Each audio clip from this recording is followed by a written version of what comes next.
আপনি কি ভবিষ্যতে যেতে চান? তাহলে এখনই চীন ভ্রমণ করার জন্য একটি টিকিট কিনুন। বলা চলে দেশটি ইতিমধ্যেই 22 শতকে বসবাস করছে। চীনের অর্থনীতি বিশ্বের দ্বিতীয় বৃহত্তম। আর চীনের অর্থনীতি এতটাই ঊর্ধ্বমুখী যে প্রথম স্থানে যেতে তাদের খুব বেশি দিন সময় লাগবে না। আর চীন তাদের এই অর্থনীতির সিংহভাগই ব্যয় করছে বিভিন্ন মেগা প্রকল্পে। আর সেই সকল মেগা প্রকল্পের অভ্যন্তর দেখলে আপনার মনে হবে আপনি কয়েকশো বছর ভবিষ্যতে চলে এসেছেন। তো চলুন দেখে নেওয়া যাক চীনের তৈরি আপনার মাথা ঘুরিয়ে দেওয়ার মতো এমনই কিছু মেগা প্রকল্প। Shanghai world financial centre. সাধারণত প্রতিষ্ঠানটিকে বলা হয় দ্য বটল ওপেনার। এই বটল ওপেনারের উচ্চতা 1614 ফুট। এই স্কাই ক্র্যাপার এশিয়ার মধ্যে উচ্চতার দিক দিয়ে শীর্ষ 10-এ অবস্থান করছে, আর পুরো বিশ্বে শীর্ষ 11তম অবস্থানে রয়েছে। এটা আসলে দেখতে বটল ওপেনারের মতো হলেও এর স্ট্রাকচার খুবই মজবুত। বিল্ডিংটি 7 রিক্টার স্কেল পর্যন্ত ভূমিকম্প সহ্য করতে পারে। আর বিল্ডিংটির অভ্যন্তরে রয়েছে বেশ কয়েকটি সুরক্ষিত পথ, সিঁড়ি এবং এলিভেটর। প্রতি তলার মেঝেতে রয়েছে অগ্নি নিরোধক কক্ষ, যেখানে শত শত মানুষ একত্রে বিল্ডিংয়ে আগুন লাগলে আশ্রয় নিতে পারে। এই শেল্টারগুলোর প্রতিটি স্টিল অগ্নি নিরোধক, তবে জানালাগুলো নরমাল কাচের তৈরি। এরও একটি কারণ রয়েছে, আর তা হলো বিল্ডিংটিতে যদি আগুন লাগে তাহলে যেন সবাই জানালা ভেঙে ফেলতে পারে। এতে করে আবদ্ধ ধোঁয়া বাইরে বেরিয়ে যাবে। মূলত বিল্ডিংটির স্ট্রাকচার বটল ওপেনারের মতো বলেই বিল্ডিংটিকে বলা হয় the bottle opener.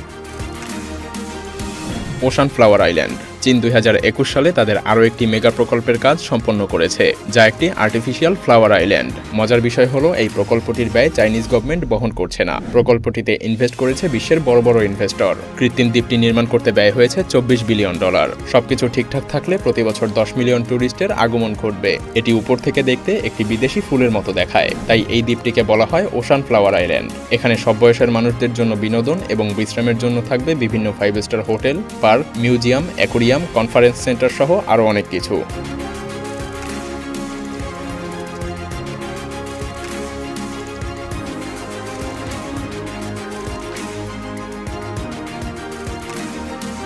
Shanghai tower. Sky ক্র্যাপারটির নির্মাণ কাজ শেষ হয় 2015 সালে। দুর্দান্ত এই সাংহাই টাওয়ারটি এশিয়ার মধ্যে সবচাইতে উচ্চতম বিল্ডিং, আর পুরো পৃথিবীতে এই টাওয়ারটির অবস্থান 3 নম্বরে। মনোমুগ্ধকর এই টাওয়ারের উচ্চতা 2073 ফুট, আর এটা নির্মাণ করতে সময় লেগেছে প্রায় 7 বছর। এর নির্মাণ ব্যয় প্রায় $4 বিলিয়ন।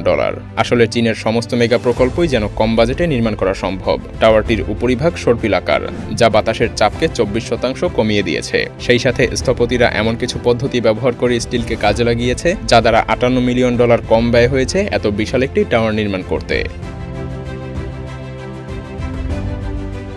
Turning Chinese river. দক্ষিণ চীন প্রায়শই আকস্মিক বন্যার শিকার হয় যখন ইয়ানজি নদী উপচে পড়ে, কিন্তু সেই সময়ে উত্তরে দেখা যায় ভয়াবহ খরা। আর চীন প্রথমে চেয়েছিল 2 অঞ্চলের নদীগুলোকে একটি কৃত্রিম নদী দ্বারা সংযুক্ত করবে, যাতে করে পুরো চীন জুড়ে পানির সুষম বন্টন ঘটে। কিন্তু এটা শুনতেও স্বপ্নের মতো মনে হয়, কিন্তু চীন এই কল্পনাকে বাস্তবে রূপ দিয়েছে। তারা বিশাল আকারের 2 বড় বড় খাল খনন করেছে। যেখানে আগে শুষ্ক অঞ্চলের মানুষ 353 বিলিয়ন ঘনফুট জল পেত, তারা এখন 1.6 ট্রিলিয়ন ঘনফুট জল পাচ্ছে। আর এই ক্যানেলের মোট দৈর্ঘ্য 1500 মাইল। চীন এখানেই থেমে থাকেনি। তারা 3 নম্বর খাল খনন করার জন্য সম্পূর্ণভাবে প্রস্তুতি নিয়েছে, এবং তাদের সেই তৃতীয় খাল 16,000 ফুট উপরে পাহাড়ের মধ্যে দিয়ে সমুদ্রপৃষ্ঠ থেকে 16,000 ফুট উপর দিয়ে প্রবাহিত হবে। অবাক করা বিষয় হলো খালটি থাকবে মেঘের উপরে, যা হবে বিশ্বের সবচাইতে বৃহত্তম নির্মাণ প্রকল্প। তারা ইতিমধ্যেই এই প্রকল্পে $80 বিলিয়ন ব্যয় করেছে, আর এই প্রকল্পটি সম্পূর্ণ করতে ব্যয় হবে $500 বিলিয়ন, যা গোটা পোল্যান্ডের জিডিপির সমান। First radio telescope. রেডিও টেলিস্কোপটির নির্মাণ কাজ শুরু হয়েছিল 1994 সালে, কিন্তু শেষ হয়েছে গত 2016 সালে। 20 বছর এবং $185 মিলিয়ন ব্যয় করা হয়েছে এই স্ট্রাকচারটির পেছনে। টেলিস্কোপটির প্রধান লেন্স প্রায় 1640 ফুট। এটা স্থাপন করা হয়েছিল একটি প্রাকৃতিক সিঙ্কহোলের উপরে, আর রেডিও রিসিভারটি তার 460 ফুট উপরে ইনস্টল করা হয়েছে। মূলত এটা কোনো রেডিও স্টেশন নয়, এটা হলো রেডিও টেলিস্কোপ। রেডিও স্টেশন দিয়ে নক্ষত্রমণ্ডল এবং ছায়াপথ পর্যবেক্ষণ করা যায়, কিন্তু এই টেলিস্কোপ মহাকাশের বিভিন্ন বস্তু থেকে নির্গত বিকিরণ অবজার্ভ করে সেটা নিয়ে গবেষণা চালায়। এই টেলিস্কোপটি মানুষ ছাড়া একটি খালি জায়গায় নির্মাণ করা হতো, তবে এই অঞ্চলটিতে পূর্বে বেশ কিছু মানুষের বাস ছিল। তাদের সবাইকে পুনর্বাসন করা হয়েছে। 9000 মানুষকে এই টেলিস্কোপ থেকে 3 মাইল দূরবর্তী স্থানে স্থানান্তর করা হয়েছে। এটা আমেরিকান এয়ারসি লোড থেকে 650 ফুট লম্বা। চীনের এই রেডিও টেলিস্কোপ আমেরিকান টেলিস্কোপ থেকে 5 গুণ দ্রুততার সঙ্গে কাজ করতে সক্ষম। কিনচেন পারমাণবিক বিদ্যুৎ কেন্দ্র। এই পাওয়ার প্ল্যান্টটি চীনে নির্মিত প্রথম পারমাণবিক বিদ্যুৎ কেন্দ্র, যেটা চীন বিদেশিদের কোনো সাহায্য ছাড়াই স্থাপন করেছে। এটা উদ্বোধন করা হয় 1991 সালে। সেই সময় পারমাণবিক বিদ্যুৎ কেন্দ্রটির শুধুমাত্র একটি রিঅ্যাক্টর ছিল। তখনকার সময় বিদ্যুৎ কেন্দ্রটি 300 মেগাওয়াট বিদ্যুৎ উৎপাদন করত। আর এখন এই বিদ্যুৎ কেন্দ্রটিতে 7টি রিঅ্যাক্টর রয়েছে, যা প্রথম দিকের থেকে 15 গুণ বেশি বিদ্যুৎ উৎপাদন করতে সক্ষম। আর এটা এখন 4386 মেগাওয়াট বিদ্যুৎ উৎপাদন করে, যা আমেরিকার সর্ববৃহৎ পারমাণবিক বিদ্যুৎ কেন্দ্রের চাইতেও 200 মেগাওয়াট বিদ্যুৎ বেশি উৎপাদন করতে সক্ষম। Three Gorges dam.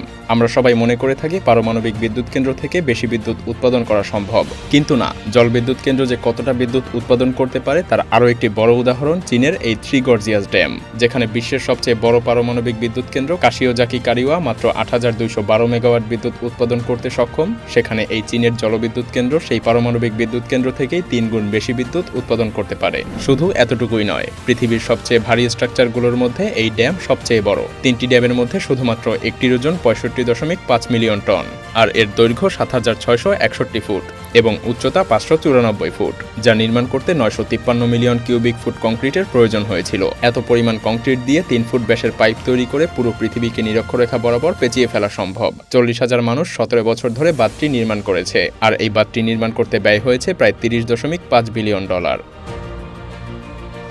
জৌজু বে ব্রিজ 16.16 মাইল দৈর্ঘ্য বিশিষ্ট এই সেতুটি শুধুমাত্র চীনের নয়, এটা যেন পুরো পৃথিবীর মধ্যে দীর্ঘতম সেতু। আর এই অবিশ্বাস্য কাঠামোটি তৈরি করা হয়েছে মাত্র 4 বছরে। 10,000-এরও বেশি শ্রমিক এই প্রকল্পে কাজ করেছিলেন। সেতুটি নির্মাণ করতে ব্যয় করা হয়েছে 70 মিলিয়ন ঘনফুট কংক্রিট এবং 4,50,000 টন স্টিল। সেতুটি এতটাই মজবুত যে কোনো কার্গো জাহাজের আঘাত কিংবা টাইফুন অথবা 8 রিক্টার স্কেল পর্যন্ত ভূমিকম্প নির্বিঘ্নে সহ্য করতে পারে। আর এই সেতুটি নির্মাণ করতে চীনকে ব্যয় করতে হয়েছে $7 বিলিয়ন। তবে মজার বিষয় হলো, 2 শহরের চলাচলের জন্য এই সেতুটি ছাড়াও আরও বিকল্প একটি রাস্তা রয়েছে। তবে এই সেতুটির মাধ্যমে চলাচল করলে মাত্র 20 মিনিট সাশ্রয় হয়, এবং এই 20 মিনিটের জন্যই ব্যয় করা হয়েছে এত পরিমাণ অর্থ।